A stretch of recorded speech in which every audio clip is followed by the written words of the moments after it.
Hello, and welcome back to another of our book reviews. Today, I am joined, surprisingly, by Hyper-G. Oh, what a surprise. Sorry, folks, it's just me again. Well, I just had to get you in for this book.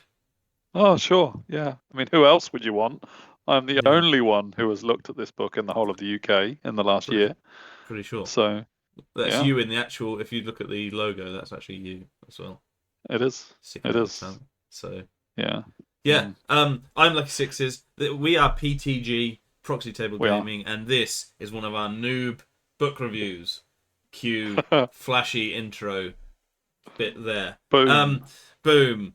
I can imagine explosions, Vin Diesel running across the Mm, screen, and then straight down into the Saurian fluff and the map, yeah. very southern hemisphere and onto the army model rules. That's basically that is the sum up of the fluff.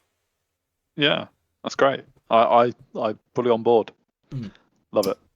So army model rules straight away. Mm. Chameleon. Oh, should I let you? I'll let you lead on this one on these. Oh It's gosh. your Oh, book. okay. It's my book. All right, fair enough. We're going with that. Yeah, chameleon. I mean, it's been around for a while, hasn't it? It's the rule on the skinky poos, the sneaky skinks, and it's a solid, nice rule to have.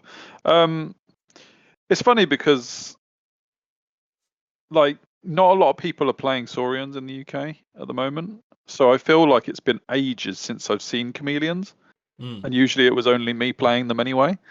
So I think, it's hard to say whether this rule is still as good as it once was. But I think it's a nice rule. I mean, a lot of things with ambush these days have scoring, so chameleons obviously don't and never will. But it gets them in the places they need to be, as does scout. And Do a hard lot of target's things always good have on your little squishy scoring? stuff. So, well, I'm talking about like your beast herds scoring ambush units, things like that, Sure. and neophytes. All those things, miners. Um, but I guess what I don't know. Maybe I would love a scoring skink unit that could Hmm. ambush. That would be amazing. No, no, no. I'm already giving suggestions as to how I make the book better. Yeah. But yeah, yeah, it's a cool rule, and yeah, it helps these guys get to where they need to be. But I think most people who are going to play chameleons are going to have them scouting anyway, rather than ambushing. So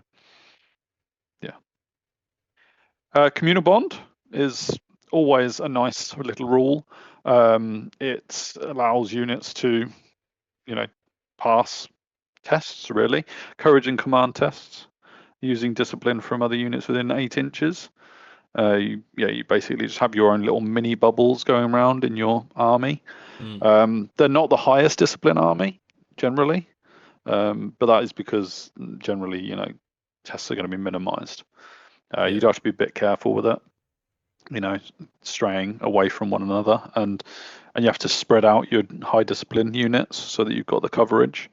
But it does make the Saurians function in a way that is different to a lot of other armies out there.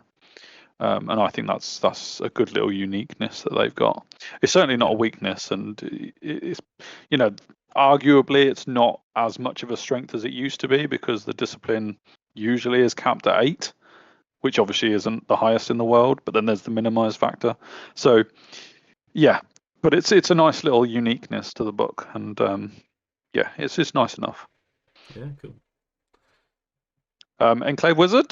This is the thing that sort of like popped up relatively recently.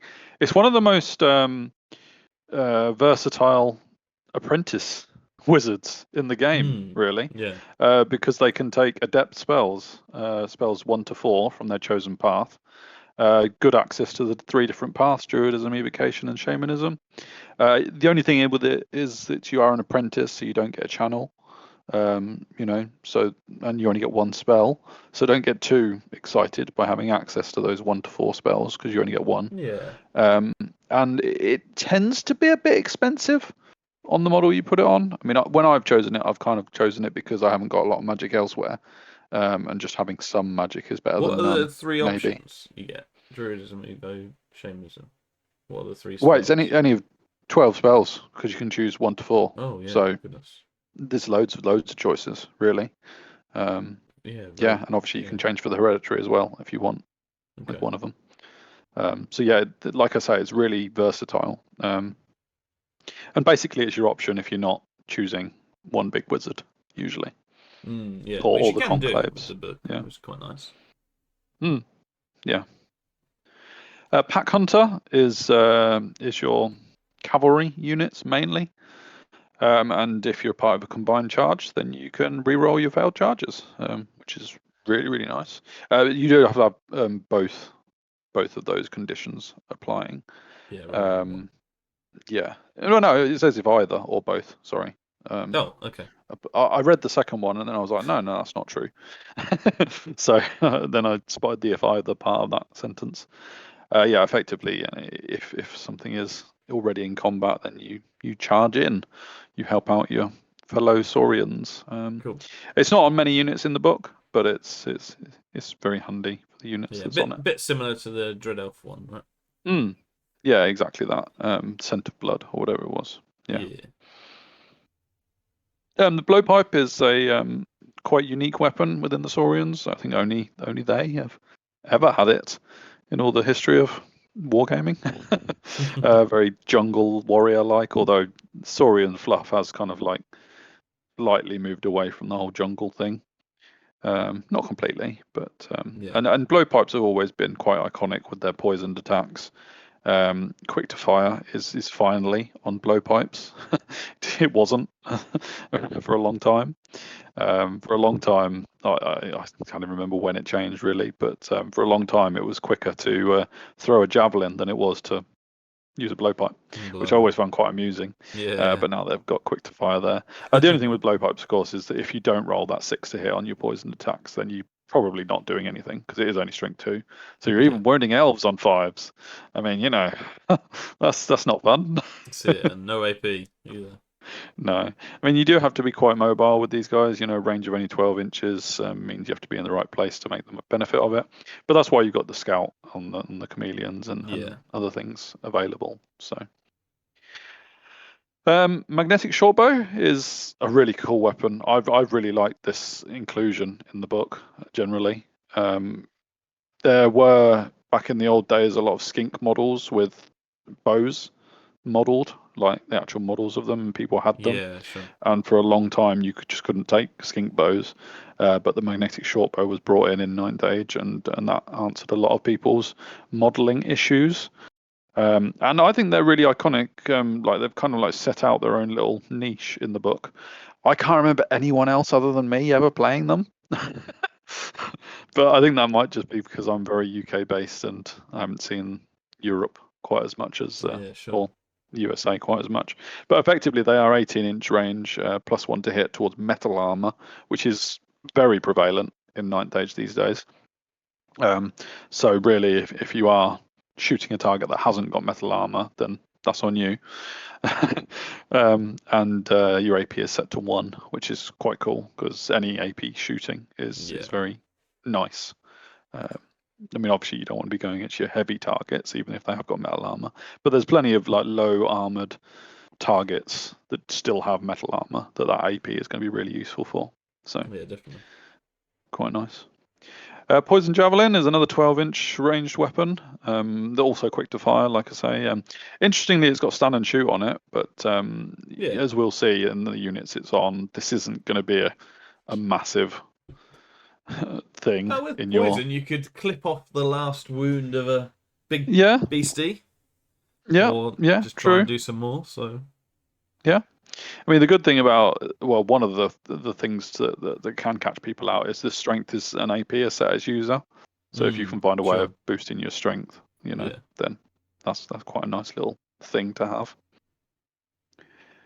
Tooth and Claw is the Kaiman weapon, the kind of inherent Kaiman weapon, which Yeah. I think has sneaked under the radar a little bit. I think it's very powerful, because you get the +1 attack, and rather than having the paired weapon +1 offensive skill, which isn't always guaranteed to be a +1 to hit. I mean, Yeah. it helps, but it doesn't always get it. This one just goes straight for the +1 to hit. So it's kind of like a better paired weapons, really. I mean, it is two-handed, so you can't use it alongside a shield, but Kaimans never will use shields, probably. So that's not a problem. Yeah. You can't enchant it with weapon enchantments, but that's fine. I think they just couldn't be. Well, I was going to say they couldn't be bothered to add any weapon enchantments that were specific for Tooth and Claw, but that's probably not true. It was just that they Magical had enough tooth. other options. Yeah, exactly. Yeah, yeah. Dentures. Yeah. Yeah, so those are the weapons. Nice spread, and put Saurians in their own little place, So not too bad. Not too bad Yeah. of a start. Yeah. Decent. The Howdah devices appear on a few of the monsters, I suppose you could call them. I mean, they're generally associated with Magnosaurs. Yeah. Is the Big word for dinosaurs. dinosaur in this Yeah. book, basically. The ninth age term for dinosaur is Magnosaur now. And yeah, a lot of them get access to a Howdah device, various price, and these prices have changed numerous times. Mm. And there's probably not quite as many as there once were, but they've all been tidied up quite nicely, really. The one thing that you might note with going through the Saurian characters is that the BSB is not really a thing for Saurians. You have to actually find a Yeah. way of getting rally around the flag elsewise. And the first Howdah there, Monolith of Vitalism, is effectively a rally around the flag Yeah. Saurians effect. were the first ones in 3.0 to not have to take a BSB or general, and then everyone got that. Exactly. Yeah. And then everyone got it. And I think Saurians lost out a little bit in the fact that this is just rally around the flag. It's not a standard. So you're never Yeah. going to get that +1 combat res for having a BSB. Okay. Yeah.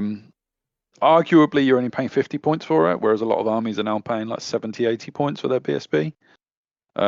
So that might have been why this one's a little bit cheaper.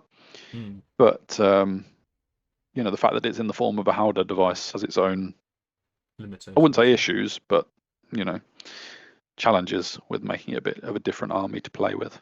Yeah. Lodestone Shield is pretty cool. I mean, you can only have one in the army, which is fine.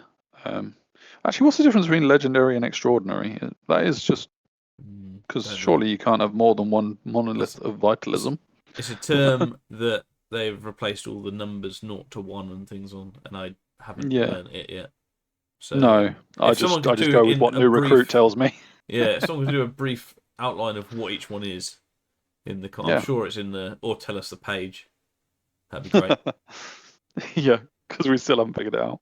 No. But anyway, Lodestone Shield it's changed in points a little bit here and there, but effectively it's a bubble of 8 inches. Every model gains Aegis 5 up against ranged attacks.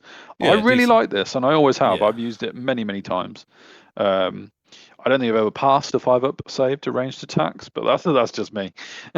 I think it's Magic just and really mundane cool. as well, so that's pretty good. Yeah, nice. The magnetic great bow, I really like this as a weapon, as a ranged Howdah weapon. It kind of replaced the old the bolt thrower that used to be on the Taurosaurs or Stegodons back in the day. Yeah. And it's not a bolt thrower because it doesn't go through models behind. But what it is just a big old missile, strength 6, AP3. You get +1 to hit towards metal armor again because of the whole magnetic thing.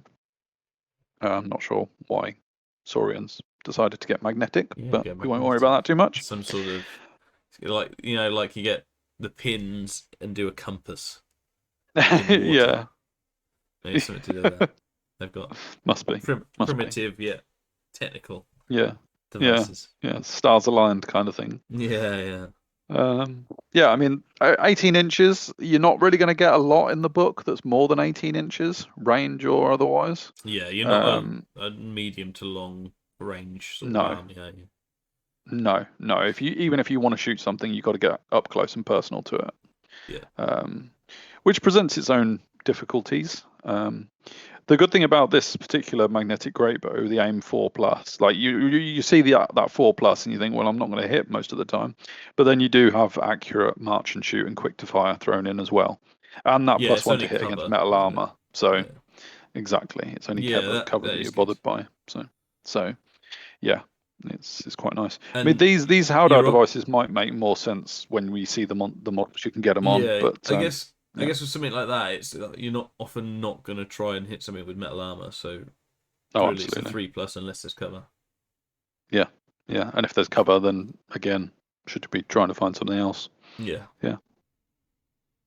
Card wisdom is another way of getting some magic in your army without the big wizard, Hmm. and a decent amount of options. And plus, these spells are available at the start of the pre-game selections. Yeah, that is good. And 35 points isn't too bad for a bound spell nowadays, and a bit of variety. So I really like that. That Oh, second sentence yeah. really makes this a one to look at. Yeah, it may not be changed during pre-game selections actually, so you do have to choose one right at the start. Oh, It's not per battle. Yeah, I no, should really. I I sent you went. down the wrong. Yeah. I sent you down the wrong path. There was no carved wisdom in my statement, and you jumped on it. Yeah, you do have to choose one of them, but they're all four of them are very useful spells. I mean, I'm not Yes. so sure about Swarm of Insects being a bound spell 5+. That seems like a little counterproductive compared to the other spells that are probably, you know, more damaging or more powerful. And yet Swarm of Insects gets a 5+. Well, Swarm is a But 9 to cast, is it now? Okay. so it's a quite an expensive spell nowadays. Not like your 2 dice now. Okay. Well, all So right. Fair enough. I don't know whether that's the 5+ bound spell is That's the that logic based on behind it. their Mm. things. I would imagine Mont Copper's an 8. That Yeah. sounds right. 8 or 9. Okay. But I don't know about the others, so yeah, I don't know whether that's based on that. It Yeah. is the most Maybe. expensive, so arguably, well, in terms of the casting Yeah. value. Mm. Yeah. You could be right. Yeah.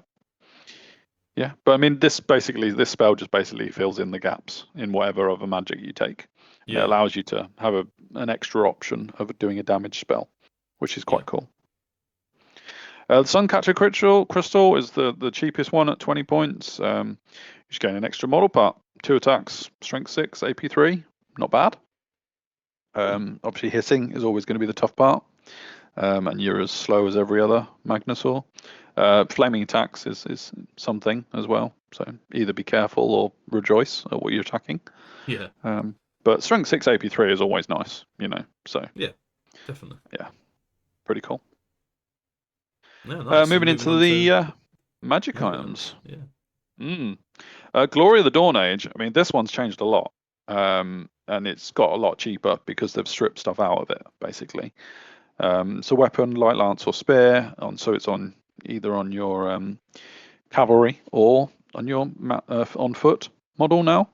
sure. There Yeah, was a time when it was only on foot, but now it's cavalry, and I think part of that getting cheaper is so that it could go on a cowboy as well. yeah, And effectively, you get an extra strength and lethal strike, which is nice. Um, it used to be that if you rolled 2 wound rolls of 5 or 6, you got multiple wounds too. mm, Now it's only on the actual lethal strike rolls of 6, which is yeah, why it's kind of halved in price. yeah, It used to be 5 and 6, and that used to be amazing. To be fair, this is still good. Lethal yeah. It's a strike better is lethal still strike nice. and an So extra strength. So yeah, very nice. exactly, Yeah, exactly. Alchemical arrows is something that I've played around with on my magnetic short bows, and basically it's a very rare case of synergy in the Saurian book, which is odd considering like at the start of the book I was talking about shared discipline and everything, but I don't think synergy is a thing that is very overly present in the Saurian book. But this alchemical arrows is the one of the exceptions because it gives shots 4 to the guy who's got it, which is great. And he sets all of his the wielder's unit strength set to 4. And yeah, bearing really in mind nice. that you're going to be on AP 1 shooting, that's cool. I mean, 18 inches is not that far, so you're not talking as good as a crossbow or anything. But if you remember that it is on magnetic short bows who are getting +1 to hit against metal armor, then you become a pretty reliable shooting unit if you can get within that 18 inches. So not too shabby. And 40 Yeah, I points like that. is pretty decent for what kind of unit you can affect. Mm-hmm. So the Serpent's Nest Charm cannot be taken by Anoraks. I love that. Just love that they've got that in there. Someone must have done that at some point, and they were like, hang about. We'll see what 16 anoraks they attacks. are in a bit, Yeah. but be really cool if you put it on an anorak. It's an enchantment for a hand weapon or paired weapons. Only 25 points, so pretty cheap. Attack value set to 6 and poison attacks. So yeah, just giving poison attacks and a few extra attacks to your chap. A lot of the models that you're going to be looking at putting it on are probably already at least attacks 3, maybe more.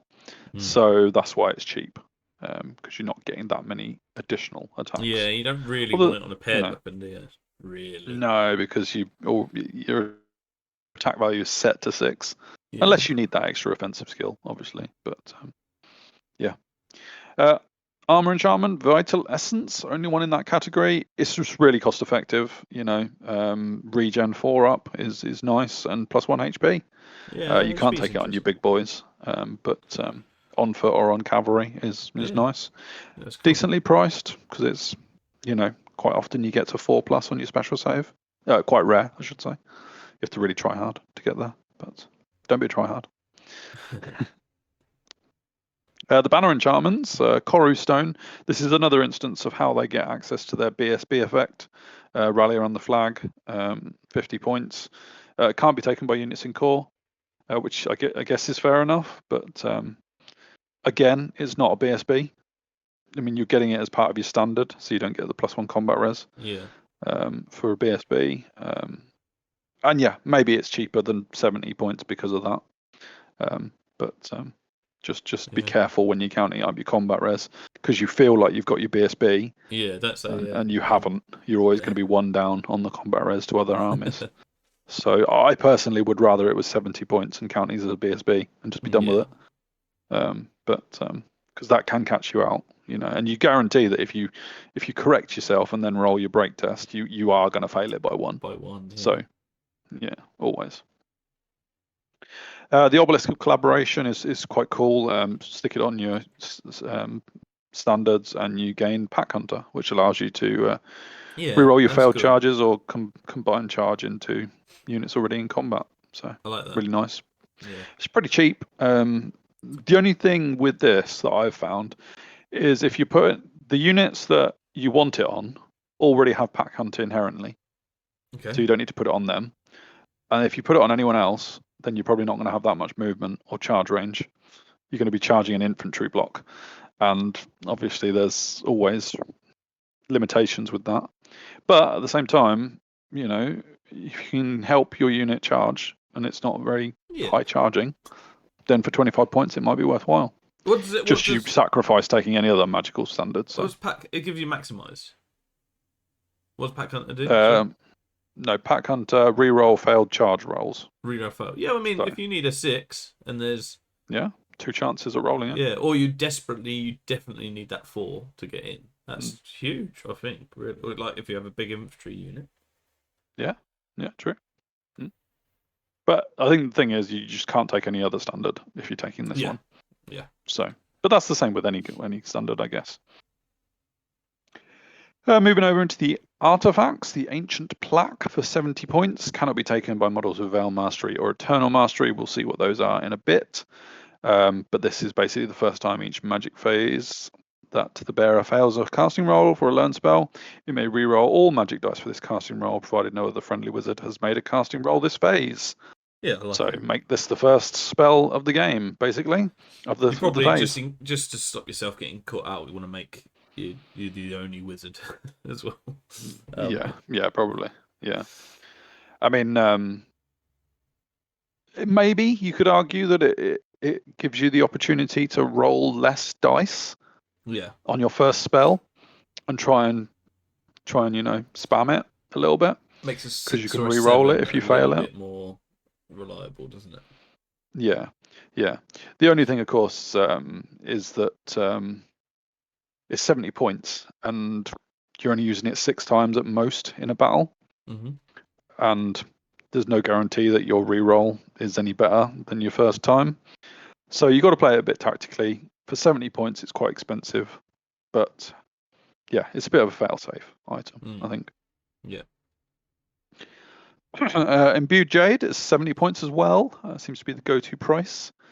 Again, it's not on your big boys, and you can't take it on an Anorak, and it gives you channel and regen 5 up, which I think is a pretty good combo. Yeah, that's good.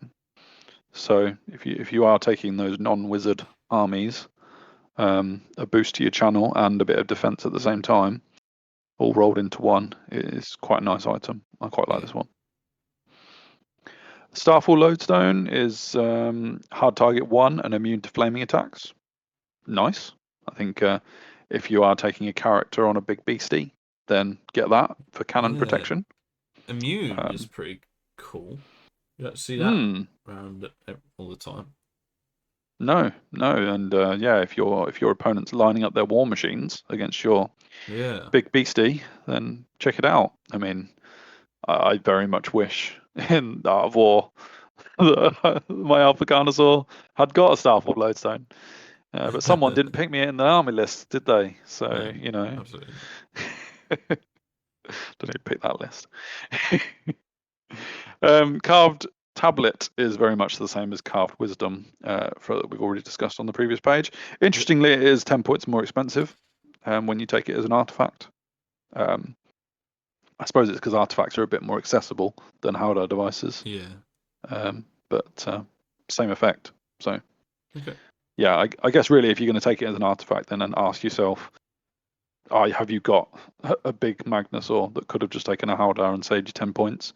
Or is just having that thought process not worth the effort of 10 points anyway? Well, you could get both as well, couldn't you? Technically. Yes. Yeah, I believe so. And then the potions and scrolls, obviously potions, scrolls, one use only, etc. The Stampede Resonator Crystal, I've used this in various ways previously. It's 50 points, which is for one use only item. It's got to be pretty good.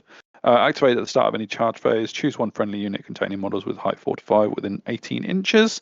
There's that 18 inches again. Different aspect to it.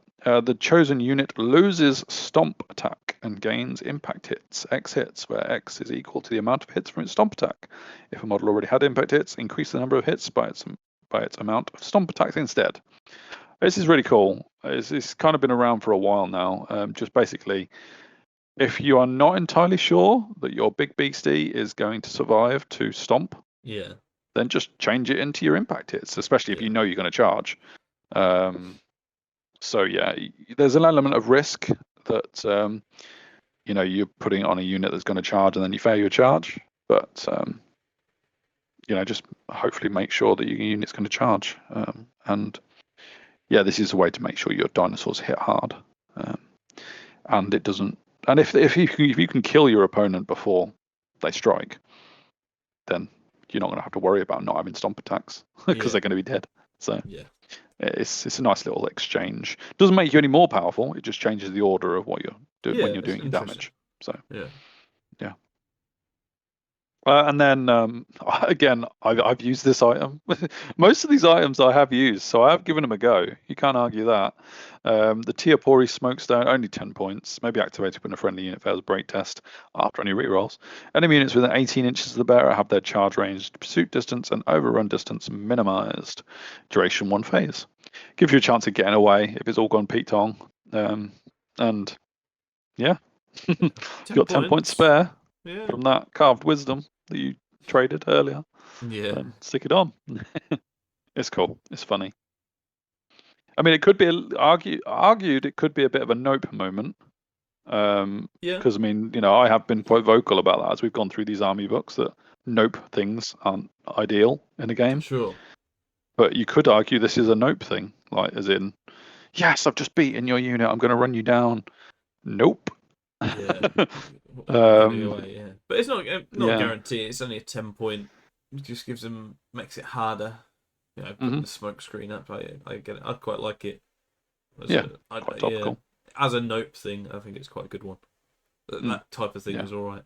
As always, we put on the screen what the shared magic items. We will not go into them too much, and they've been on there long enough. Pause it now. Have a look. Give us your thoughts. And we move on to the hereditary.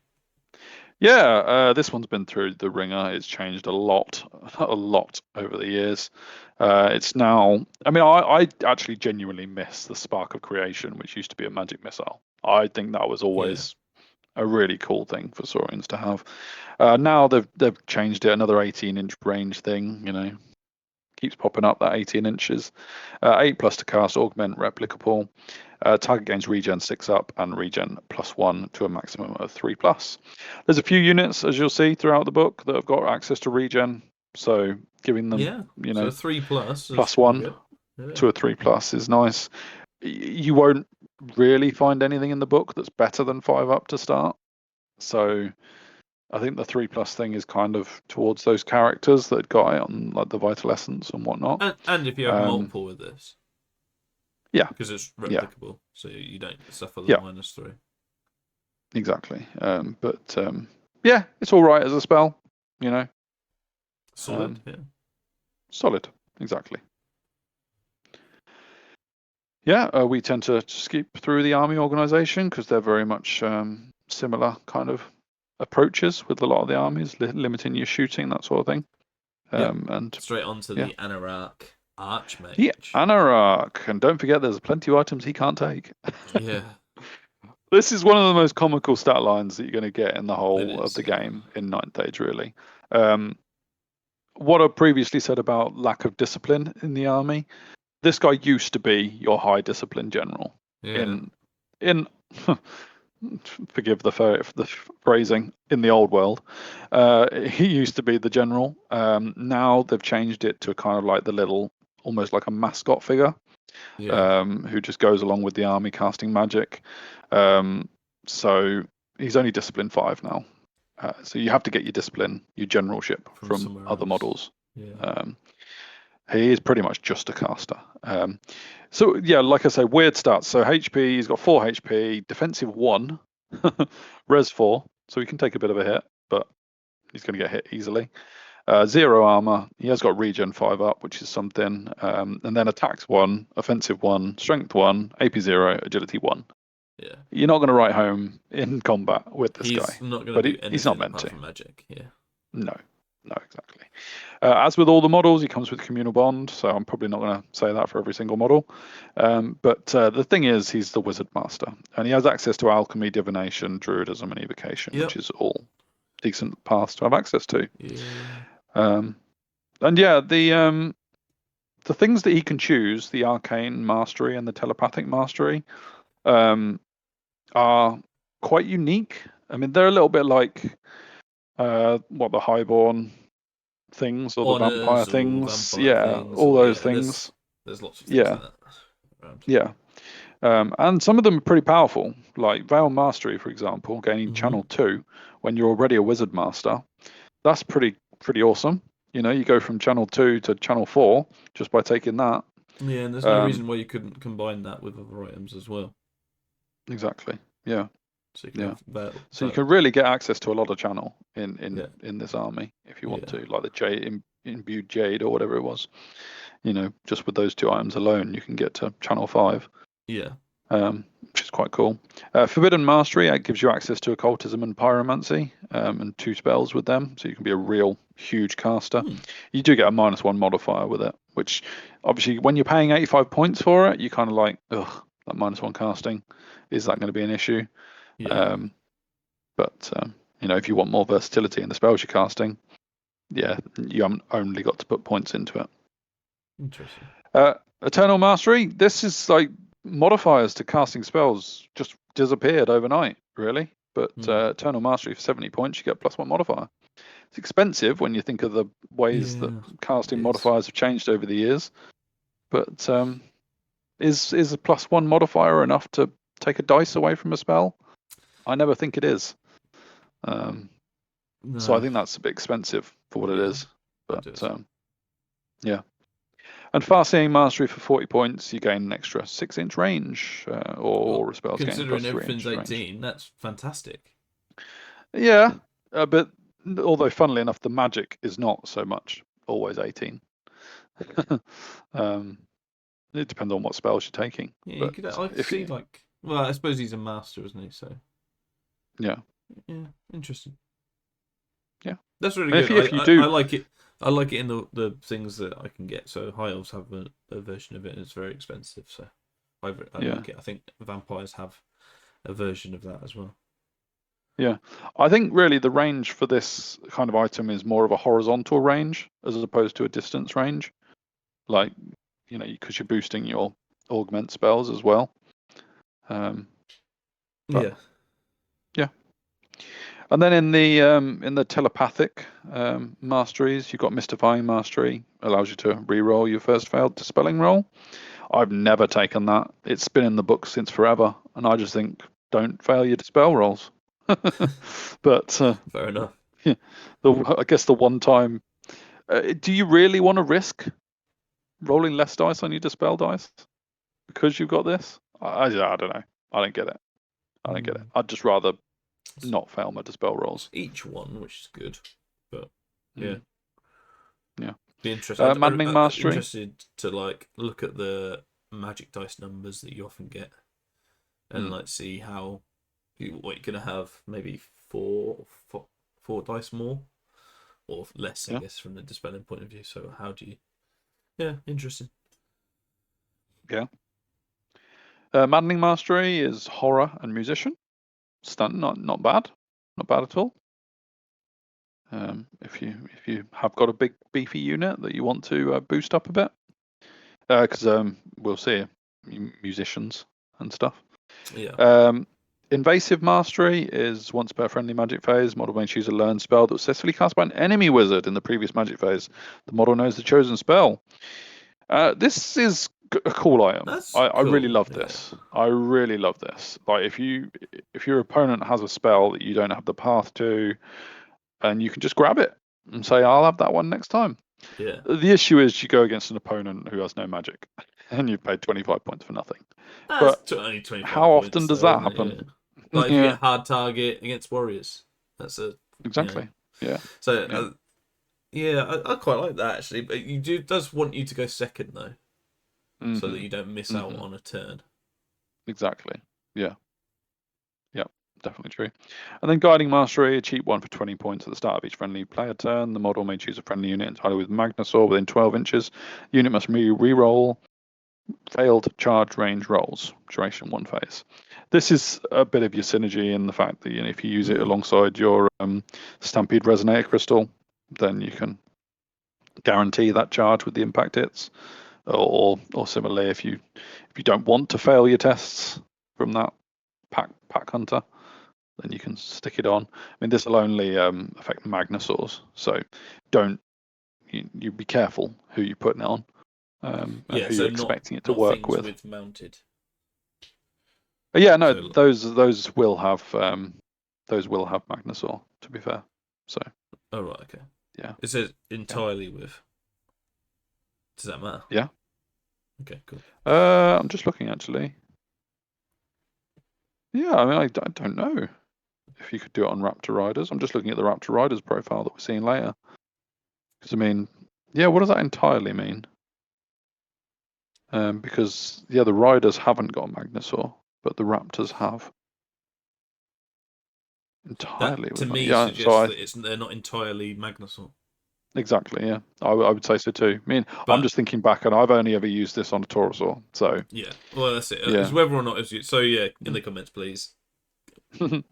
I think you're right, and that can only be used on the big boys. Yeah, Um, yeah, as opposed to a Tegu unit that's taken the combined charge yeah. standard, the Obelisk collaboration. I don't think they would count as Taurosaurs, as Magnasaurs. So Hmm. yeah. The only other thing with the Anarach Archmage that I've kind of skipped over in the middle is the closely guarded. The model gains attached exclusive Kaiman Elders, Tegu Guards, Tegu Warriors, Stand Behind, Strider, and War Platform. It's just all the rules you need to be safely protected within your unit. Interesting that they can go with Kaimans now, Kaiman Elders. Yeah, Um, the base size of that tends to be less useful because you struggle to get in a rank that is actually defended. You might end up in the second rank where Kaimans would have preferred to fight.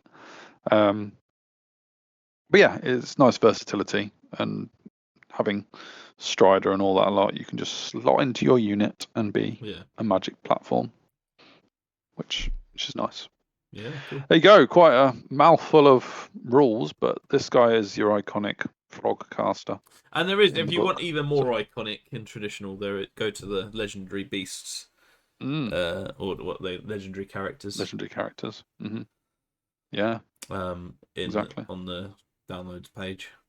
Mm. You're in for a nice surprise. Indeed, you are. Yeah. Moving into the Kaimans now, and the Kaiman Mentor, cheap 90 points character. And to be fair, I think this is a great stat line for 90 points. Absolutely awesome. And the fact that you can take the combat itis for free, which means he's only 90 points, is incredible to me. I mean, often you see a cheap character and then you realise you've got to add extra stuff in to make him playable. But I think this is one of the cheapest, best stat lines you're going to get for 90 points in the whole of Ninth Age, if I'm honest. Yeah. You've got charge mobility 6 inches, which is great. Discipline 8, which is the best you can get in the book. You've got a whole load of extra rules. You've got the communal bond, discipline, light troops, mentor, stand behind, strider, water, which is a thing in the book generally. And then these stats: 4 HP, defensive 5, res 5, 3 up armor, 3 attacks, 5 offensive, 5 strength, AP 2, agility 2, and a bit of fight and extra rank as well. That's awesome for 90 points. How much better is that stat line than a normal Kaiman Elder? Like +1 on every front, basically. Oh, right. Okay. So really good. Yeah, you're only getting res 4 on a normal Kaiman, only defensive 4, I think. Maybe Are there less, not two types of Kaimans? Yes, well, there's 3 really. There's these characters, and then there's the elders and the ones in core as well. So even the elders are res 4. Yep, that's going to be definitely a talking point of mine when we get to them. Yeah. You can't have more than 2 models with Mentor in your unit, so there is that restriction. You can't just spam them in your unit that you're joining them to, which not in the makes unit. sense. You can in the list quite easily. Yeah, absolutely, definitely. Because they're a common rarity, so you can take a fair few of them. You do have to choose one of the options, either Combat Artist for free, Combat Master for 60, or Combat Legend for 210. And we'll look at what those are in a sec. But the Enclave Wizard is, as mentioned before, giving you an apprentice spell with access to 12 different options, which is nice if you want to, vary it up a bit. And the magic items being only 100 points available does mean that you tend to focus all of that on defense, because he doesn't have a lot of defense inherently. And as we'll see in a minute with the optional type, all of those are offensive stuff. So generally, I think your magic items are going to go into defense. The Combat Artist is the one that you use when you're going in Skinks, because you change to a 40 by 40 model. You do have attached exclusive with Skinks. You've got to be with Skinks, and you gain Tooth and Claw, which, as I said, is a really cool weapon to get you an extra attack and +1 to hit. The Combat Master is the step up, which means that you can stay in Tego units in those blocks, and you gain Weapon Master with Great Weapon, Halberd, and Tooth and Claw. So a bit more variety with those Combat Masters, and that's only 60 points, so 150 just for them. And then Combat Legend is if you want to go with Kaiman Elders, or I should say all of them are available. This version is able to go on his own as well. And he gains Weapon Master with all those options too. But when he's using, he can choose his weapon and get an additional bonus with them. I mean, these are really cool additional options. Really good. Yeah. They're so good. Like, great weapon +2 attacks and +1 to wound. That's incredible. So you're going to be strength 7 and +1 to wound. There's not a lot that you're going to be wounding on 5s and 6s. You can even hit the res 8 stuff with that, which is incredible. So Halberd, he gets the normal +1 attack and then an additional +3 attacks. Yeah. So 7 attacks. Yeah, it's amazing. Yeah, cool. And if you do need a bit of extra defense, then choose a Halberd for +2 attacks and distracting. Yeah.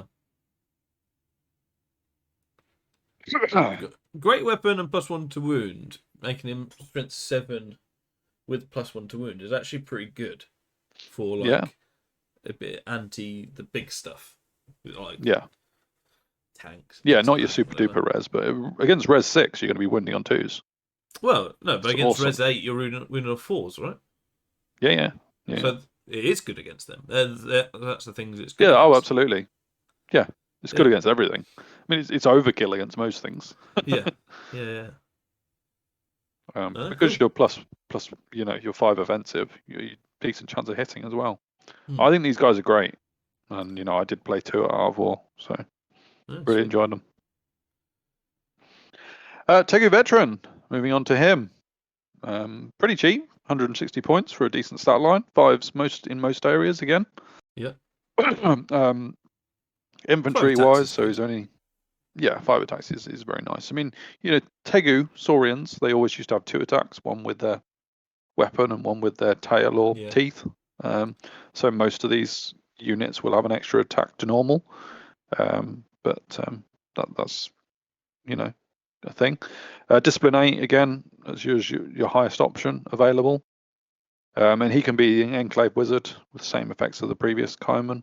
Extra access to magic items, so you can go both offensive and defensive as you like with him, and all the weapons are there. You can put him on a Saurian Raptor, make him the cowboy. I think Saurians are quite famous for cowboy Mm. usage. Obviously, it has its ups and downs in terms of the meta.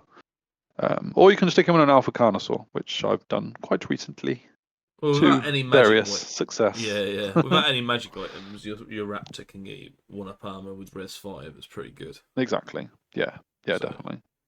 Yeah. And plenty of options to add a special save on top of that as well, yeah, and still be quite killy. yeah, So it's yeah. very Nice. good. And yeah, we'll see the Alpha Carnosaur in a bit, but yeah, it's nice. Skink Veteran, 60 points. Not a terrible stat line for 60 points. You are dropping down in discipline to 7 now, and you are attached, which I have done wrong in the past. Sure. Yeah. But just take note of that. He's got to stay in his skink units. Only 2 HP is a bit of a hindrance. I don't think anyone's ever going to take a beefcake skink, to be fair. But if they get in the wrong situation, they are going to go down pretty quickly. And he is only res 3, as all skinks are pretty squishy. The first access to the regen in the book, so demonstrates where this regen comes in with the skinks. And he's got 3 attacks at strength 4, offensive and defensive 4, not terrible, and agility 5, so he's pretty quick, which he needs to be because he needs to stab and then get the hell out of there. Again, he can take Enclave Wizard. This is like the backlash of losing the Skink Priest as a unique item entry. So you can still model it using a Skink Priest, basically. And yeah, access to all the weapons, as you'd expect. He can take Chameleon and Hard Target if he wants to go with them, or the Master Strategist option for 30 points. So when he's joined to a unit of Skinks, they gain Feign Flight and Vanguard, which is quite cool. Yeah. And you got the usual skinky mounts, the Pterodon, the Powaki Sky Tyrant, and the Taurosaur. Yeah. We'll see them when we get to the mount section. They kind of deserve explaining in their own right, really. Yeah. On the mounts we have the Anorak Wardens for the thing, just to give him some extra HP. Yep. And Bit of some armor. extra stuff as well. Yeah, a bit of armor. Yeah, Aegis 3 up 5 up armor. against magical, rather than regen. So Yeah, no, decent enough. yeah, and it makes him discipline 8 if you need him to be discipline 8. Yeah, when he wasn't before. So, plus you get 4 attacks with strength 4, and just a bit of the a Guardian Patu as well. So bigger base size there. yep, it is. It is. Yeah, if you just need him to be a bit more chonky. So yeah, the Saurian Raptor, like we've already said, is Res Raptor, getting you that +2 armor pip, which is essential. The AP2 catches people out on the Raptors themselves. Yeah, it does. And agility 4 as well. They're quick in comparison to other Tegu. So yeah. The pterodon is again like a bit of an iconic jungle flying thing Yeah. in the Saurian army. He's got Vanguard, and the sweeping attack is just 2 rocks that he drops at strength 4, which is all right. A hard target as per the light troops thing, so it's hard to hit. But the issue is, of course, you're only res 3, and this guy does have 3 HP, but the Yeah, it gives models, them the extra. yeah, so it gives him a bit more survivability. But you are going to struggle to get a very highly armored Yeah. character on this guy. So, and then moving into the Powaki Sky Tyrant, which a certain UK player had used in his games. Ambush open terrain is really fun. Yeah. You basically just pop up wherever you like. You are fearless, so pop up in the right place. Otherwise, you got to Yeah. stick with it. And he can fly all over the place. Gets Vanguard if he wants it. If he does deploy at the start of the game, has to be on his own, so solitary. But he's Swift Stride movement 8, which is quite cool. And yeah, 5 HP at Res 5 is pretty tough for a Yeah. skinky mount. With a 3-up armor as well is pretty good. And then him himself, the actual Sky Tyrant, has 4 attacks at strength 5 AP2 with first strike hatred. That's not bad at all. This guy's all right. Yeah, and agility 4 means he can come in, hit. 50 by It's kind of 75, like so a it's not like tiny. no, not tiny. It's weird because they lost the Ramphadon as a mount and gained this, and this is definitely not a Ramphadon. So No. it's a weird one. But Yeah, I've never played it because I don't have the model, but it's been used against me quite well. So you can only take one of them though. It's not like you can spam them. So there is that. Oh, okay. Yeah, sure. Yeah. The Taurosaur, the granddaddy of dinosaurs in the book. Always will be really, with all the various incarnations coming here and there. But the Taurosaur is always the most loved one, I think.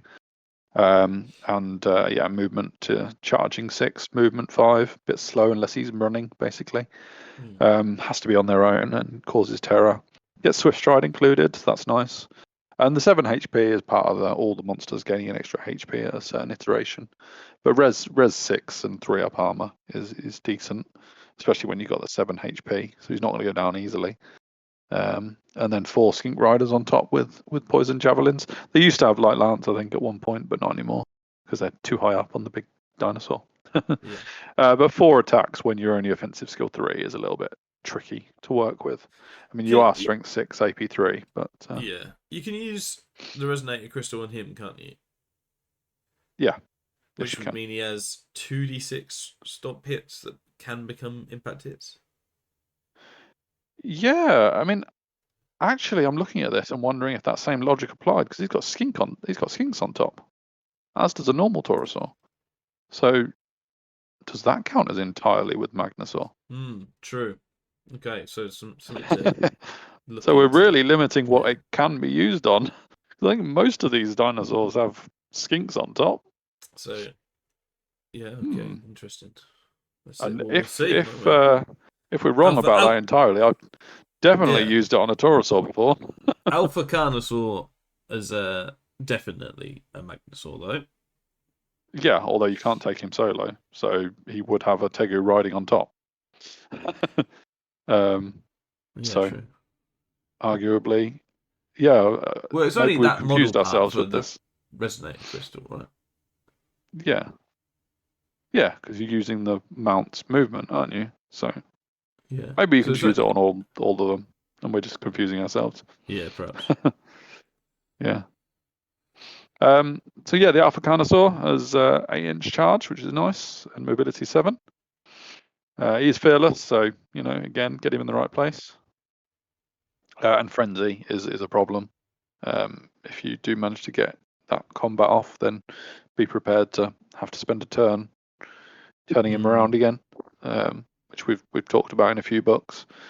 Terror and Unruly again, other things that factor into the way you play him. He also has the 3-up armor save at res 6 and HP 7, which is nice. Defensively, none of these dinosaurs are very good. They're all about offense. Yeah, And 5 especially attacks at this guy. strength 7, AP 4. I mean, it's going to hurt. It's going to hurt a Yeah, lot. you get an And with extra pip hatred and of fury HP as well. for him as well Mm. for 15 points. For the 15 points of Rex, if you want the big boy, and I did play the big boy because I had it. I like it. Yeah, Yeah, multiple wounds too is massive on yeah, such a big guy as well. yeah, I mean, yeah. it means you can really tangle with the big stuff. And I did play this in the duel round in the tournament at the Masters Open this year, and it worked very nicely. Yeah, So all that combined, as you say, first strike, hatred and fury on its own is good, and then multiple wounds 2 on all its attacks, including its stomp. I don't think it includes on the stomp. I don't think Interesting. so. Why not? Stomp a special attack that specify that. Don't know. I did look that up when I was playing it, and Okay, and there was a I can't reason not remember to. what I came to. Fair enough. I can't remember. Okay. But yeah, because then also you could argue the impact hits. If you use the resonator crystal on it, does it make the multiple wounds? Yeah. Maybe I did look into this, and the answer was yes. Actually, I Yeah, just I've can't got a for the life of me feeling remember which way it went. the way it looks. I don't see why it Yeah, wouldn't, because the whole model has multiple wounds yeah, too. So every time it does a wound, it does 2. So yeah. unless there's I think something specific actually, in stomp. yeah. Now that I think about it, I think I looked into it after the event and realised I wasn't using it as multiple wounds Okay, too when I should have been. I it think should that have. was how Yeah. I, yeah, but I should Either have. way, this guy's an absolute wrecking team. Yes, and as long as you don't come up against lots of cannons, you're Yeah. fine. Into core. I don't know how much I'm rambling time wise, but here I Oh go. yeah, yeah. Uh, If you're listening, have a break, come back, get yeah, yourself watered. I might have a little bit of a water. Fill the time. Lucky Yeah, sure. sixes. So, Well, we. I mean, we are on to core now, so halfway through the book, probably. Tego Warriors are your standard infantry guys. Discipline 7's not too bad on a max 8 army. They got 4 up armor, res 4, 1 HP each, 2 attacks, as we mentioned earlier. Strength 4, AP 1 standard, not very fast, though. Generally have spears because spears are better. Although I Yep. guess you can have parry. Parry is a thing with defensive 3. Wizard Conclave 1, so I don't get the channel, but do get Awaken the Beast, which is a good spell It to is. have, and we'll see that sort of thing come in a bit more into some of these unit entries, showing how it is possible, very possible, not to have a magic user in the Anorak, and Yeah. be able to get it from lots of multiple different ways Yeah. to do it. Yeah. It's either you go big channel with the Anorak or you go scrambling around for your channel. Really. But yeah, these are the standard core units in the book, and they're all right. You know. I don't think they're as strong as they once were, because they're just pretty standard these days. They Well, don't. the infantry side of things means if they go 5 wide, 25 is a pretty decent unit as a unit Yeah. because Yeah. of the meta being that. I guess with spear as well, having like +1 to wound through press of ranks and spear could help you against Yeah. big I think stuff. you'd struggle to keep press of ranks available when you need it though, because you're only taking a max of 30 models. So it's not like a big unit. They're almost an elite unit without being elite, which I think Yeah, is where they've struggled. yeah. So why And the don't you? Because you get press of ranks at the start of combat, don't you? yeah, but I mean, like on the way into combat, they're going to lose 5 to 10 on the way Okay, in cool. quite easily because that you know, res 4 up armor that can get chipped down quite easily. And because you haven't got too many of them, you haven't got too many to spare, really. But you know, they're all right. Yeah, just all right. And they got musicians back now, which at some point the Saurians lost their musicians, and a lot of people threw away their models with musicians. I didn't think. I can't remember. Put him on the shelf for a Yeah. while, but now they're back. Into Skink Warriors, where you can get more HP for your model bases. They're the ones again with regen. The issue is, of course, offensive, defensive, res 2. 1 HP each. They are going down quick. They're really quick. And at some point, skinks lost their agility as well. They went from 4 down to 3, meaning they're not all that quick either, which is, I think, quite controversial, really, because they only had their quickness, and then it got taken away and given regen, which I just think is not enough to keep them alive. You can lose combat by 10, 20 in a skink battle because they're just so easy to kill, and because you're not guaranteed to a fight first. Parry is only going to help you so much in that scenario. Yeah, I feel like you need parry or bows and just not going to get into combat. Yeah, absolutely. And yeah, Entwining so Roots is I a viewed spell, which is nice. Entwining Roots. Yeah, is that still agility spell? I can't remember if it still is these days. Yeah, But it's all right. You can take them in units to 20 with that magnetic short bow, like I've said, if you want to use them that way. You can get spears or shield, but you kind of really need parry on this unit. So it's hard to pay for your spears at the cost of losing parry. You've got to really hit out your bravery if you want to have a chance of them surviving. So yeah, I just feel like this unit is not going to survive long. I mean, I've only ever used it as a scoring dart, because 6-inch movement is great, but that's about all they've got, really. Sure. I mean, if you could take 60 models, then maybe that'd be all right. But you can't, because 20 of them are dead before you even struck. So yeah. Skink Hunters in core are the slightly more mobile, because they're light troops. So you lose scoring, obviously, but there's still the movement 6 as well. And ranks. Skink, low discipline. Yeah, lose ranks. So everything I said about the Skink Warriors being squishy, these guys are also squishy, but because you're not taking a ranked up unit, the chances are you're going to not be trying to get to combat even more. Yeah, you're definitely not with these. So no. I mean, you can get Entwining Roots again, and you can take your shooting weapons, but they're just a bit more mobile, lateral movement available, things like that, in your core options. And then Kaiman Warriors are the baby Kaimans, Discipline 7. Again, you're going to rely on your Discipline 8 units nearby to help out with Communal Bond, but Res 4 instead of Res 5 from the character. 4-up armor's all right, puts them in the same ballpark as the Tegu, but defensive and offensive still only 3. So again, you're struggling to hit, and you're being hit easily, which is a running theme for the whole of core, let alone elsewhere. Yeah. 3 attacks each is nice, but you are only Strength 4 AP 1, and your Tegu are Strength 4 AP 1, so you don't really get any kind of a boost on that either. You do have to choose either Halberd or Tooth and Claw, both being 2-handed weapons, so it's not a hardship because you won't have a spear anyway, a shield anyway. So you could be Strength 5 AP 2, which is all right, but it's expensive. Or you could have 4 attacks hitting on 3s, because you get that hard +1 to hit. Exactly. 4 attack, Strength 4 AP 1 per model for these. It sounds way better. Yeah. There is a max of 9 models per army, which I've always found a little bit odd because your unit size is 4 to 8. So it's like 2 units of 4 to 5 or 1 big unit. 3. Yeah, that's weird. Yeah.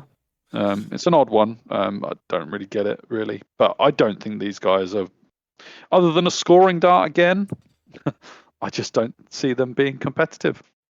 And I mean, I don't know, you could probably tell better than me, Lucky Sixes, but has my enthusiasm dulled somewhat as we've got into core? Because I was all right when we were in characters, wasn't I? But all 4 of these core options are just there. Oh, all right. Interesting. Yeah. Okay, shall we look at some special? Surely it's going to get better there, right? When did I turn on the negative button? I don't know. I don't know. This is you. Yes, I'm giving you the Was it that stage. drink of water? I had that drink Yeah, of water and I the just worst became water are negative. we going to add? Yeah. All right. Well, let's look at Tengu guards. Let's try and be positive because I have played what used to be the Temple Guard project. That's been a running theme in Proxy Table Gaming if you've been It with us over the has. years, hasn't it? So yeah. Go on. What do you think of this unit at the moment? Yeah, I'll take over for a bit. Okay. So Because Tego you Guard. didn't choose these for me in my army in R4. No, we didn't. We sort of moved on to a different type of list on there. But yeah, Tego Guard are you get bodyguard Anorak, so they're going to be the ones. Generally, if you want to play that, they're a really good thing for him. Magic Resistance one, I think across the board we don't really like Magic Resistance as a No, rule. we don't. It's kind of null void really. But I guess if you had that and the dispelling thing, there could be some times when it pays off.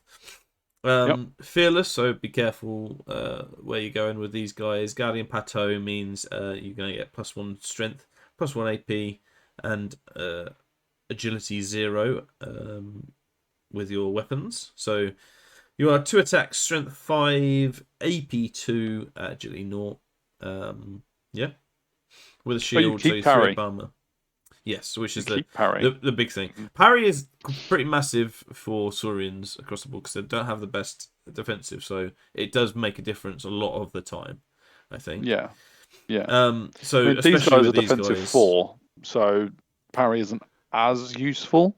yeah, But but against the they're like elite the stuff, elite, right? so Yeah, yeah. So you mm, this is your elite infantry effectively with 15 to 25 models, so they're going to be slightly better, but the things they're going up against arguably are slightly better as well. yeah, And yeah, yeah, they're okay. 2 attacks each at strength 5 AP 2 is pretty nice as a thing, especially with the magic that they got available to them. So yeah, I say they're a bit of a tarpit, and arguably they don't do enough more than the Saurian warriors. I don't think in core, but it's yep, close. They do a little bit more, and it's whether or yes. not that's worth coming out to special or not. Mm, But yeah, they're pretty much as they look as a thing, with a few extra little rules here and there. I think. yeah, yeah. I think I've always just struggled with wanting them to be a bit more elite than they are. They're kind of like your defensive line for your Anorak, and not a huge amount more.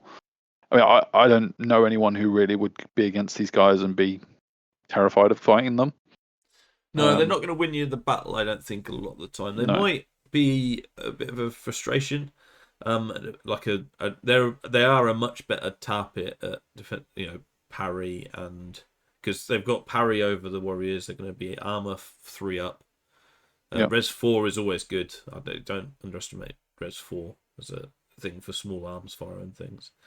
yeah, But yeah, they are going to be. It's such a big point sink coming from it special that is. you're going to need them to pull their weight. So it's whether or not they have a much as enough attacking threat. But they're not metal armor, I guess, which is a Yeah, thing. true. Comes across things. Hmm. Although that means lightning attacks is better against you, weirdly. Um, Yeah, so yeah, I think they're a good, they're a solid block. It's just whether or not they're offensive enough to win your battles that you sometimes want them to win you. yeah. I think the restriction of just 25 models as well is a tough one in today's Sure. meta, where model count is important. Because obviously, you can lose a Yeah, I mean few they and, are and be. infantry, so they're going to get for that. So if you have them to start off with Anorak, is going to be 4 of their bases on top of that. So Yeah, yeah, and maybe a character or 2 in terms of the things in there as well. If you've got a big unit, so you could get up to 30 in your base yeah, true. size, so 6x5 maybe, which would be that'd be pretty tough to shift as like a whole Yeah. unit. But it's when it actually comes to, because they don't do anything outside of combat. It's whether or No. not they actually do anything apart other than these guys, which I will let you talk about because you like these. I do like these. Yeah, I love these guys, and I've never seen them play them other than me. So if you play Mystics, Tegu Mystics, then tell me because I want to hear all about you playing them. These guys, I love them. Movement 4, light troops. So for a light troops lateral movement unit, they're not the most movie in the world. But Discipline 8 is nice on a light troops unit. So they're kind of like the leaders in disguise as well. And HP only 1, of course, but they have got the same stat line as the Tegu Guard, so 4 defensive, res 4, and an inherent 5-up armor. Well, that's 1 worse than Tegu Guard, to be honest, but not to worry. But they get distracting inbuilt, which is amazing. Distracting is such a good rule generally, anyway. You kind of don't need parry when you've got distracting, especially at defensive 4. And regen 5-up is an odd one for Tegus to have because it was kind of like a skink thing. But these guys got it. And then 2 attacks each, offensive skill 4, strength 4, AP 1, same as the Tegu Guard, agility 2, the same. But they get magical attacks. And interestingly, they have Tooth and Claw, which is, when I introduced it, I said it was a Kaiman thing. But these guys get it too. So these are like the unit that has a bit of everything in their rules. They have skink rules, they have Kaiman rules, but they're Tegu. And I just love them. I think they're fantastic. They also have the Wizard Conclave option, which gives a channel as well. Exactly. Importantly, because it's Wizard Conclave 2. Decent spells to choose from. Yeah, very decent spells. Gives you you can just basically cater them for whatever you need them to be. The only thing I would say is it's very easy to make this unit very expensive. Like just by choosing the magic option, you put in 350 points into it before you even go with musician standard and banners, etc. You do have to take 10, but that's okay. I mean, the only issue is you're not a ranked up unit, so everything you do combat res wise has to be done through your swings. Yeah, they're only ever supporting, really, aren't they? Exactly. Anything with light troops is really going to be the thing that goes in with them. There could be a. Could they be a thing? Would have Pack Hunter a candidate for that?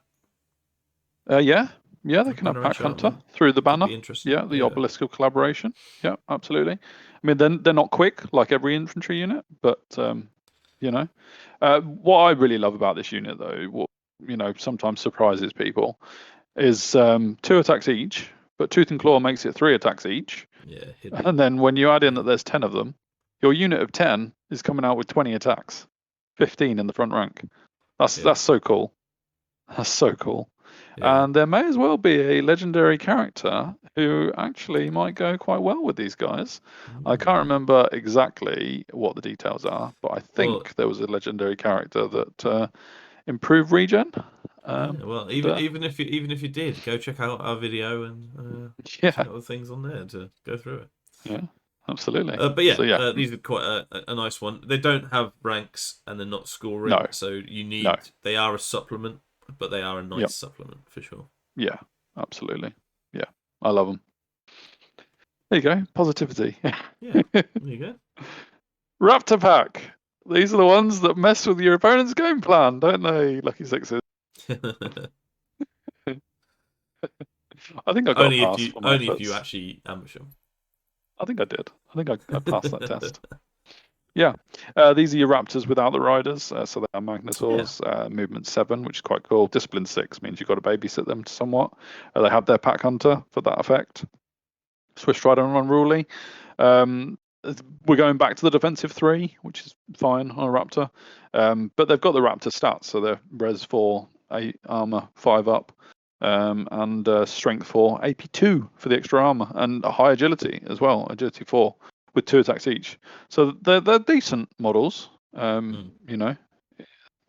1 is an interesting thing. So you are only getting 1 attack in the second rank.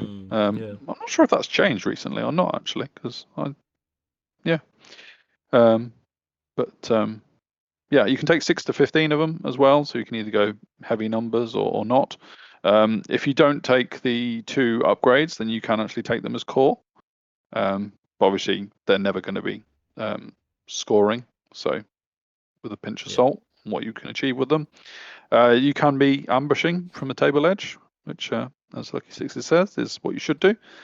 Or you can go with the Corrosive Spitter. And to be honest, this Corrosive Spitter I've always wanted it to be good, but I just don't think it's very good at all. um, just you gain grind A1 attacks. plus is good, and AP3. Yeah, yeah. Actually, I don't think I'd noticed that it got a grind attack. I don't think it used to have a grind attack. So shooting Um, or a grind attack. So you can use it for both. It's a yeah, better, arguably a better breath weapon, right? Because you can use it for both yeah, ways. arguably, yeah. But it is only strength 2, which is an issue. Yeah, again, it's So, all for the AP, isn't it? It's the mm, alien blood, type thing yes, that's exactly. happening. Yeah, yeah, yeah. I don't think that's always had a grind attack. To be fair, can't say I noticed it having a grind attack. Maybe that's a relatively recent addition. Hmm. Into the Raptor Riders, the big brothers of the Raptors. They have the Tegu on top now. I like these guys. I've always liked these. Discipline 8 again, movement 7, so they can get their pack hunter going. Swift Stride and Strider Forest. One of the few surviving Strider Forests actually. Yeah, It kind of yeah, changed to Strider Water quite a lot, but these guys are still your jungle fighters.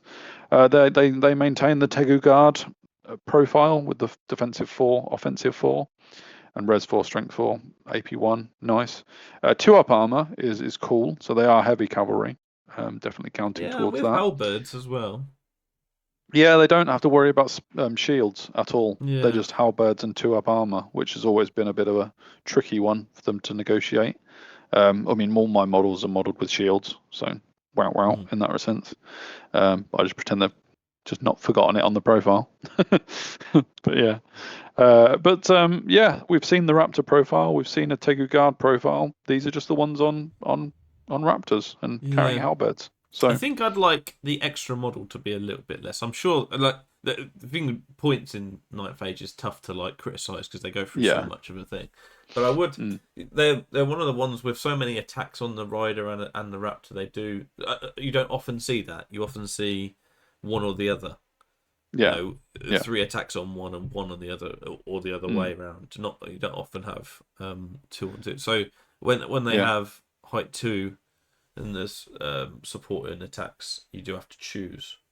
So do Yes, you want? yeah, And depending on whether you want the armor pip or not. But I I guess you're guess never the gonna. halberds, yeah, Yeah, you're never not gonna have halberd. So I guess no. that's all that is. But yeah, It's just it's speed, it's the your extra agility model. that you might need. Yeah. Yes, true, true. Yeah, if you need to attack first to whittle down your opponent, then choose the Raptors. But But yeah, but yeah. Otherwise, they're pretty good. I do like the Strider yeah, Forest. I do like that as a mm, mechanic. yeah. And going back to Strider Water on the Kaiman Elders, 3 to 6 in the unit. They're 50 by 50 models, so they're the chonky men. Um, much like the Kaiman Mentor, the big boy.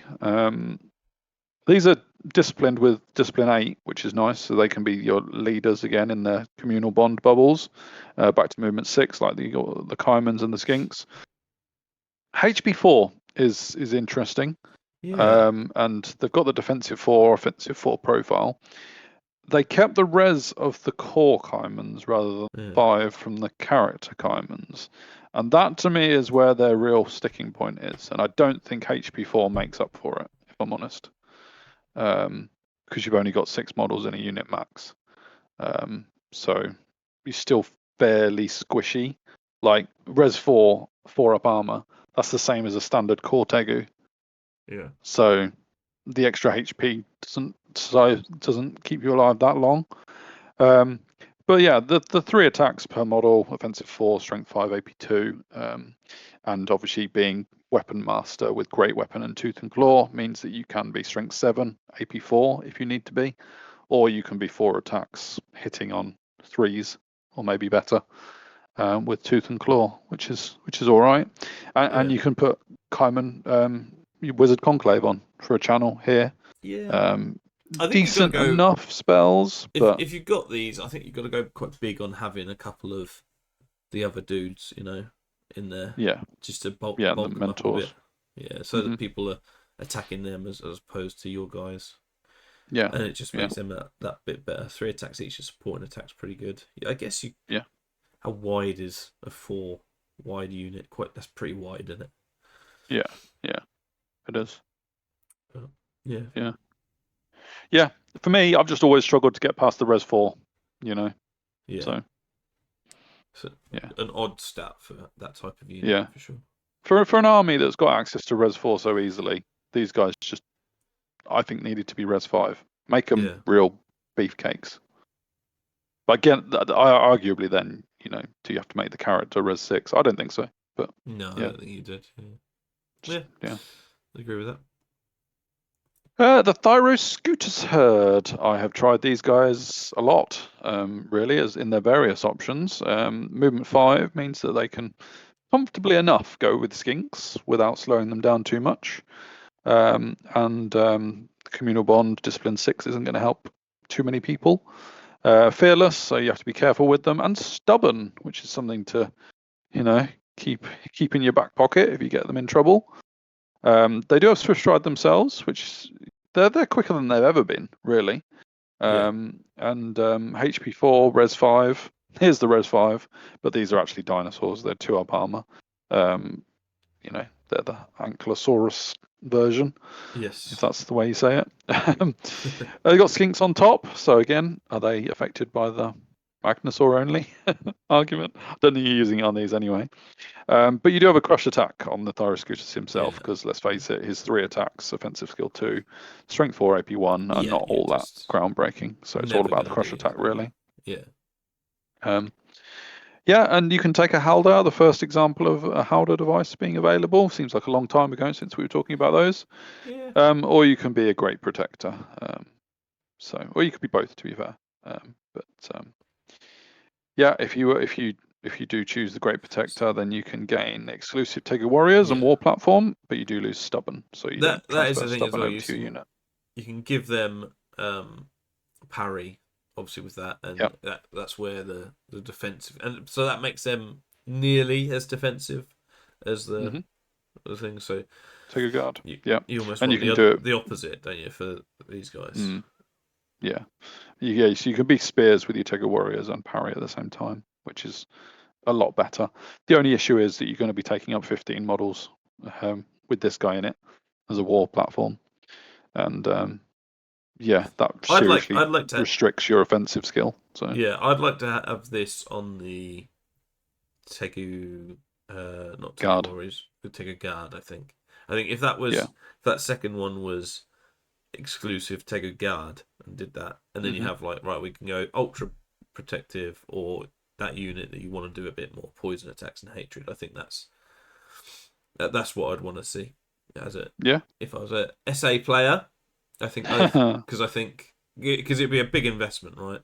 Be 200 odd points to give yourself first strike hatred, and you'd still have to go in the front, so you still take away some attacks and things like that. But you give yourself that extra pip of combat res for longer, and you'd get a bit more offensive. So I don't know. I don't know whether you would actually, because I'm saying this because you do take a lot of attacks out. But hey. Yeah. Well, the Venomous Fortress has only ever really been designed for skinks. It's not for Tegus. No, I know it's not. Really. I know it's not. So, that's what I'd want. Yeah. 100%. As a thing, because I don't think poison attacks are right on skinks. It's okay, but as you say, the skink's just going to die. So yeah, exactly. Yeah, and I mean, people have tried the Venomous Fortress big skink block with spears and poison attacks, hatred, and all that. But the issue is you're always going to lose 20 back. So yeah.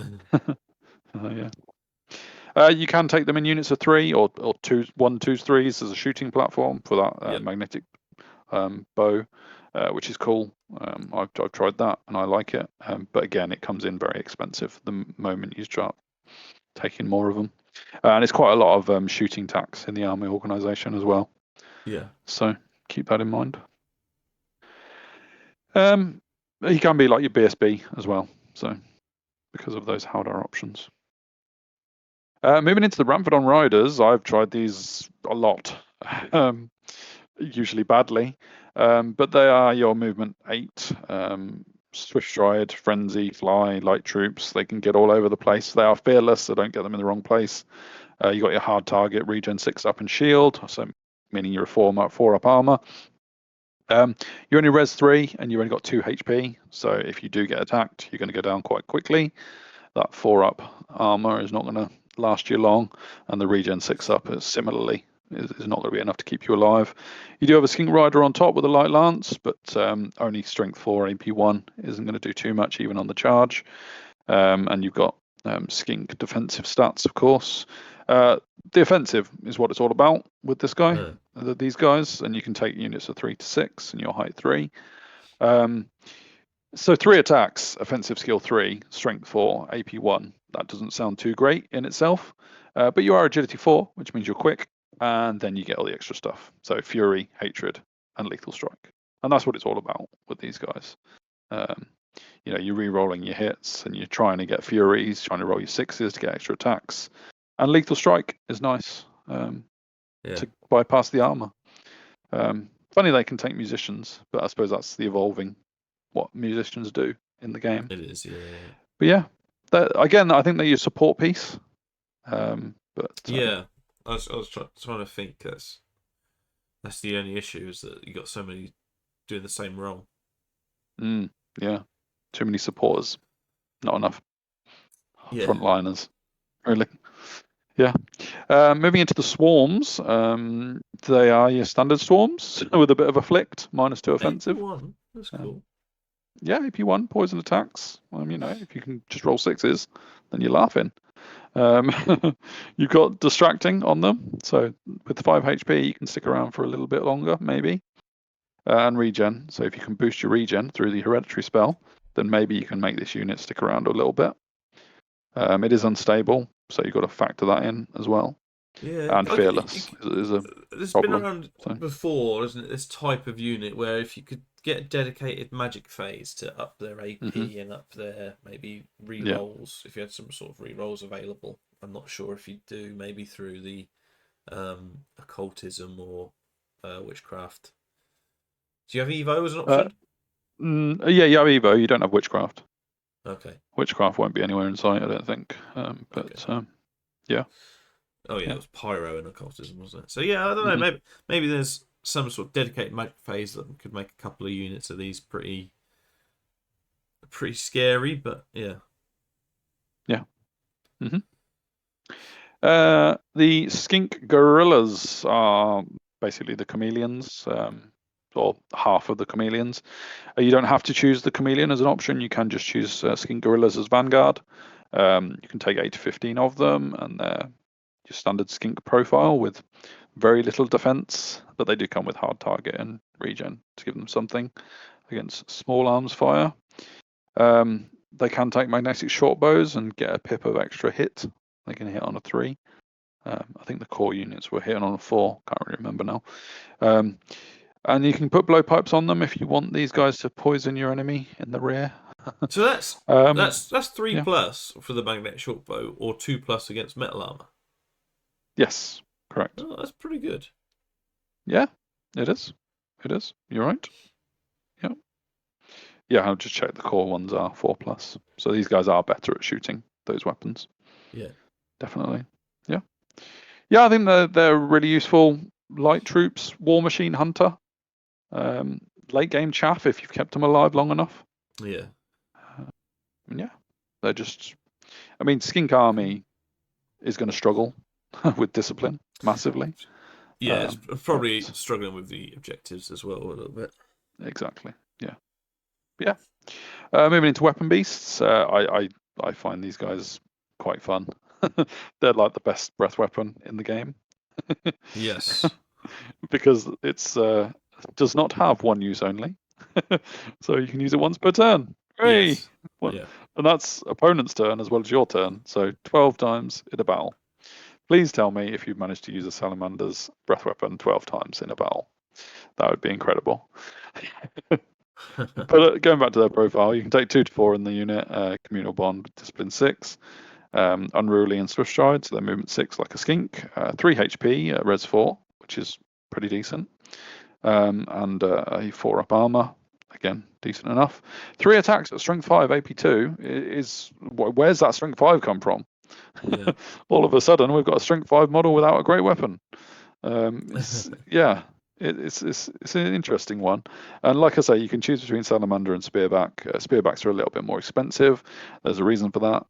The salamanders come with the breath weapon and resistance to flaming, which is nice. The breath weapon's only strength 4 AP 0 flaming. So again, it's not the best breath weapon in the game in terms of power, but because all the others in the game can only be used once, it probably is the I best think you weapon in the game. you just sacrifice the AP, I think, for that. I think Exactly. that's fine. Just choose your I'd be targets. happy with that for all breath weapons, if I'm honest. Exactly. Yeah. If Yeah. just take away the AP, use them like you used to. Yeah. Fine. Yeah. But yeah, anyway. Yeah. And spearbacks gain first strike hatred, which is a nice little thing to allow you to re-roll those hits. And when you're strength 5 AP2, I think that's awesome. Yeah.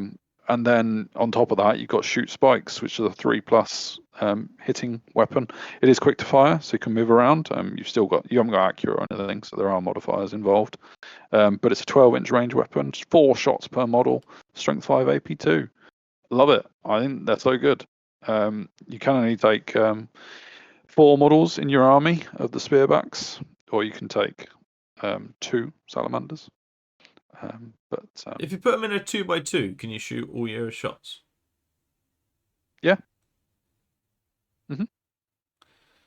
Because they're height So. 3, so they don't lose anything on attack, do they? No. If No, they you do can that take as them in a well. square. So it's smaller base. Just the only issue is your range is 12 inches. So if you are trying to get your second rank within 12 inches, then it means your front rank is probably 9 or 10 away from the enemy. Yeah. So the counter charge is on. But I should also, that's a good point to mention, stand and shoot is also there. Yes. Which is quite rare. And when you're strength 5 AP2, yes, please. Really nice. Really nice. Pterodon Riders. These are like your Ramphadon Riders, only they're more of a support thing. They have got the sweeping attack, highly mobile with feign flight included, skirmishers, swift stride, light troops, fly, all of that good stuff. And they've got the hard target like the chameleons and the Ramphadons. Same sort of stat line in the fact they've got regen and shields included, which takes them to 4 up armor in a different way to the Ramphadons, which is same way as the Ramphadons. They've both got shields and 5 up armor. But the defensive stat line is exactly the same. The usual skink squishy problems. And the Pterodon itself is not a killy model. It's only 2 attacks at strength 4 AP1. They kind of like your moving around attack models, and the Wizard Conclave, which includes a channel because it's Wizard Conclave 2, which is what it's there for. You can put some shooting weapons on the guys on top, but it's free, and there's a reason for that because literally you'll have 3 to 6 models, so you're probably not going to shoot much. But you can put ambush on with a Titanopod, which is interesting. Still haven't got around to trying it. Yeah. Maybe I will very soon. Yeah. Cool. Just flying around models, really. Right, and Magnusauria, the big guns. The big boys. The big boys. Sigurd pack. This one's always catches people out because it can be scoring. Like probably the most chonky scoring unit you're going to get that isn't ranked up. 2 to 4 models. I always objected to the minimum 2 until I was donated a second Sigisaur.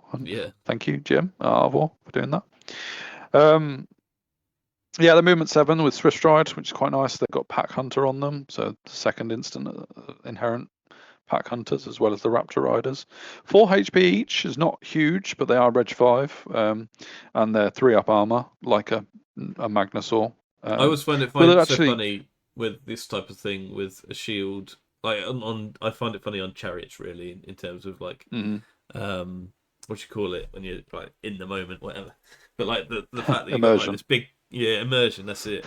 You got this big like thing, and then a little shield on top helps its whole armor of the actual thing. Yeah. So all those arrows going into its rear. It's just holding a shield out. No. Definitely. You got your Sking Rider on top with a light lance. All right. And then you got Stygiusaur with 4 attacks at strength 5 AP2. 4 offensive skill and defensive is all right.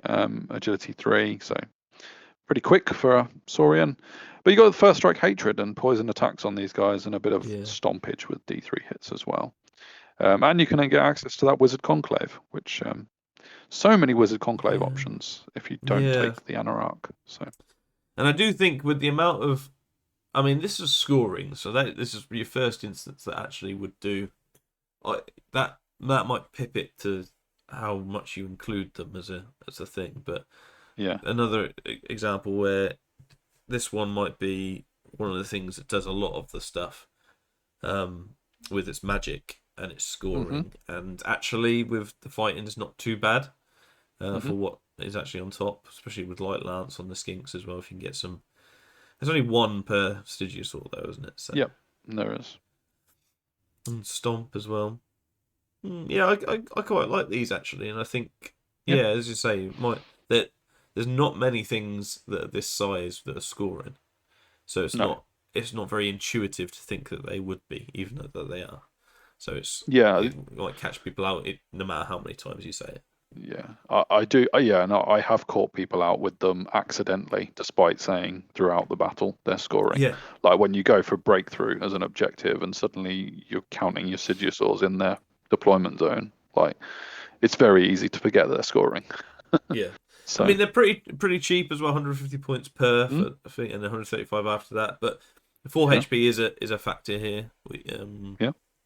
But otherwise, I quite like these with the Wizard Conclave. I don't think I'd choose these without the Conclave. Sure. Yeah. I know it adds more to it, but I think them getting, for example, Awaken the Beast or Astral Union just to help them in combat a little bit more. I do like these guys actually. Yeah, you wouldn't be able to get 4 and a Wizard Conclave because it'd go over your 600 points. But no. But I'm trying to think of minimum really. Like 135 for extra isn't too bad because you're going to have it in 3. You're not going to have it in a 2 and a 1. So could be pretty good. Yeah, could be pretty efficient. As you say, 4 is too much, but yeah, interesting. Yeah, definitely. Moving to the baby Carnosaur. It wasn't really mentioned when we saw that we could have an Alpha Carnosaur, because you can also have a Carnosaur as an actual unit choice, which I love. Yes. I love that they added that into the book. Like, the Alpha Carnosaur was awesome, but the fact that you could take it without a character mount is great. This guy's fearless, got frenzy, same issues as the normal Carnosaur. Solitary means he has to go on his own, which is fine. There's ways of getting around that, as we'll see in a minute. You've got Swift Stride, Terror, and Unruly, as per normal Carnosaur stuff. Only 6 HP, because he's the baby one, and only Res 5, which again makes him very much a baby. Yeah. 3 up armor, like every other dinosaur, and he's only got defensive 2. So he's just as easy to hit as a skink, which is funny, really. You got your Tegu Guard Rider on top with a decent stat line, and the Carnosaur himself is just 5 attacks at strength 6, AP 3. Only 3 agility. Offensive skills only 3, so he does need a bit of help. Fortunately, he does get that from First Strike Hatred and Fury. And his multiple wounds version is only height 0 to 4, which won't slow you down too much, which is great. And Stomp attacks D6 as well, which is thrown in to boot. Hunt Leader is an option for 30 points. It means you can attach him to a unit of Raptor Pack or Raptor Riders. It does mean that it must mean he loses Solitary, although it doesn't mention that specifically. While the model is joined. Model, yeah. It's weird that the wording of that is weird, isn't it? Yeah. For you would have thought it would say it loses attached. Solitary. Yeah. But basically, the unit, the model gains Pack Hunter like the unit does, and all of the Raptors, so things with Magnosaur gain Fury, which is nice, but not the Raptor Riders. So no, I like that though. Like the Bisa, I like what it does there. Yeah. Could you? I mean, 340 points isn't too bad. I'm trying to think. Not. Could you perhaps, because the Hunt Leader obviously option is factored into that, but you do have to pay. So would you could you argue the point goes down, the Hunt Leader option goes up? I'm not sure. Maybe. 340 points is all right. I don't think it's too bad actually. Yeah. No, I mean 3-up armor on a big model is quite rare. I mean, it's not going to save you against cannons anyway, but against small arms fire, it might help. So Yeah. Sure. Cool. the Taurosaur, very similar profile to the one in characters, so probably won't linger on this one too much, because it's pretty much exactly the same. Just he's on his own and he can take a Howdah device. So yeah, rinse repeat with them, but they're nice models, always will be. Yeah, and then the Titanopod. Yeah, I mean, I say, I still haven't had a chance to play with this guy properly, and I will very soon. But yeah, mobility 7 is a weird one. Charge 4, not going to get anywhere very quickly. Yeah, yeah, it's an odd one, isn't it? not light troops, obviously. No, not not light troops, and he is very much solitary. Offering the communal bond, but with a low discipline, so there's that. Terror, because he's a blooming big boy. Look at that base size, 100 by 200. Yeah. I don't think there's many models in the game that are that big. Surely this is the biggest, right? This is very, very unique, and like ever since it was released, there's some amazing models that have come out. Yeah. To so the modeling options wise is fantastic. It is 520 points for a big guy, but I mean, if you like dinosaurs and you've got this is like your Brachiosaurus or absolutely Bronchosaurus or whatever. 10 HP at res 6, armor 3 up, armor 4 up. Sorry, is pretty good. I think they couldn't make him any higher res because they wanted to give him loads of HP. Although there is stuff out there that's res 7, so I think I don't know, arguably, because he doesn't do much in attack, does he? He does have stomps, which with Path of Destruction does mean he can do it on anything with height 4 or less, as far as I'm reading that. Yes, so your ogres and things like that. Which is a better game, really. He can stomp on everything because he's that big. Yeah. So, and with 5d3 stomp, it's one of the highest stomp values in the game as well. Yeah. So and it's strength 6 AP3 on the stomps as well. So and that's really what I would have preferred him not to have any actual attacks and just go or 63 on stomps. Yeah, or one crush attack or something. Yeah. Or impact hits, obviously, with the resonate crystal if that ever happens. But charge 4, maybe not. But really, I really like this. I mean, I just mentioned it before in terms of immersion. I'd like this guy. Yeah, and walking mountain means that the opponent doesn't gain any combat score for fighting in the flank or rear, which is a nice thing. So you don't have to worry about just stick him in the middle and come at me, bro. Yeah. And he cannot benefit from cover. Dolt. Well, yeah. And he can take a Howdah device as well. So there's that. Yeah, this is just someone that I generally like. I don't think he's like overly powerful. Like the stomps is pretty good, but it's just a unit I just like, Yeah. Very welcome inclusion in the book to give it a little bit more, bit more fun. So. Yeah. Well, I feel like I got slightly more positive in the special section. Funnily enough, I don't know what happened to me in core. But yeah, you had a dip.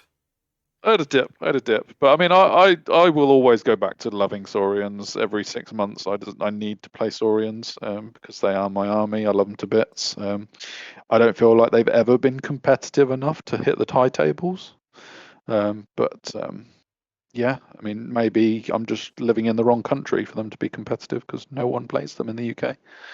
I mean, obviously, a few people have done on occasion, but yeah, and I don't think they're too not used across Europe from what I've seen. But yeah, they're not. They're not like the top tier. I don't think at the minute. No. But yeah, there's some cool bits in there. There really are cool bits. There's a lot of cool bits, to be fair. I just don't think they have the bits that are currently suiting the meta of rank and file. Goodness, they have to pay for their rank and file. That great, is it? No. Although I do argue, it's not. Apart from the digits, so I'm going to look at that a bit more actually. But nice. We won't do that now and today because we've bored you for well over an hour and a half. If you have, I'll tell you what, if you've listened to us all in once, fair play to you. That is a big pat on the back to you. I mean, you lost control the minute you said you're going to let Hyper G take over the army book. So it's good. I enjoyed it. I enjoyed it, and I hope our viewers did too. And we'll be back for more book reviews. We've got some in real life battle reports, either Woohoo! coming or you've seen them earlier on in the week. I can't remember. And Yeah. of course the D&D that's still going and getting a bit dicey at the minute. Oh yes. But yeah, all good fun. Lots to come. Even more to come towards the end of the year. I'm actually really excited for this last part of the year. Big push on 100 Club and some exciting things. So do like, share, subscribe. Tick us on all the buttons and whatnot. Share with your friends. Share with your family. Just generally like PTG everywhere. And we will be back for more. Always, always, and forever, Yeah. Saurians. And until next time, and whence we meet, stay safe, have fun, and see you later.